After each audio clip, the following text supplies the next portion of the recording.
Töökius. Mis asi see on?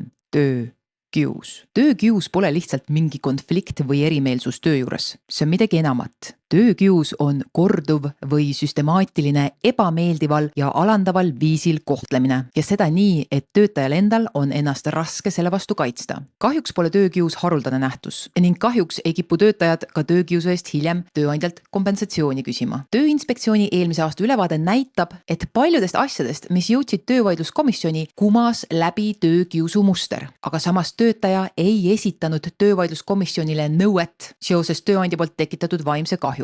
Kui töötaja ise ei esita töövaidluskomisjonile nõuet, et kallis komisjon, palun mõistke tööandjalt minu kasuks välja töökiusuga mulle tekitatud vaimse kahju eest rahaline hüvitis. Kui töötaja ise seda ei nõua, siis töövaidluskomisjon ei saa seda hüvitist töötajale määrata isegi juhul, kui komisjon asja materjalidest näeb, et siin esines ka töökiusu.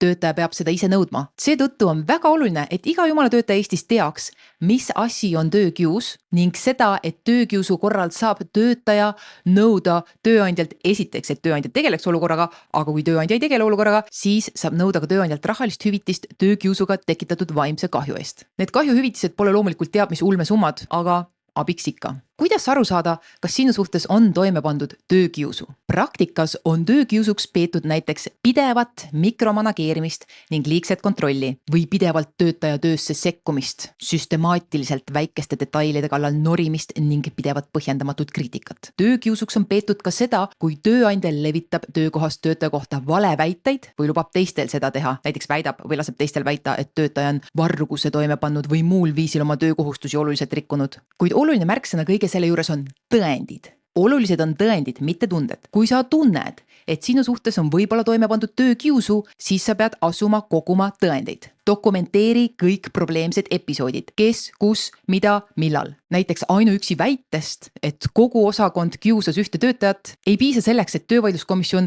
või kohus saaks järeldada, et esines töökiusu. Töötaja peab seda tõendama. Kui sa kahtlustad, et sinu suhtes on toime pandud töökiusu, esiteks dokumenteeri kõik juhtumid ning kogu kõik tõendid, mida sul on võimalik koguda. Teiseks, teavita tööandjat, tee seda e-kirja teel, et märk jääks maha ning salvesta nii enda e-kiri kui tööandjalt saadud vastus kuskil kausta, millele sa saaksid ka hiljem ligi, kui töösuhe on lõppenud. Kui tööandja siis käsi tagumikult välja ei tõmba ja ei suuda või ei taha olukorda adekvaatselt lahendada ning töökius jätkub, siis on sul võimalik enda õiguste kaitseks pöörduda töövaidluskomisjoni. Töövaidluskomisjoni pöördumine on tasuta ning sa saad seda teha ka ilma juristi abita. Kui sul on töötaja või tööandjana küsimusi oma õiguste või kohustuste kohta, siis kiika veebiportaali tööelu.ee.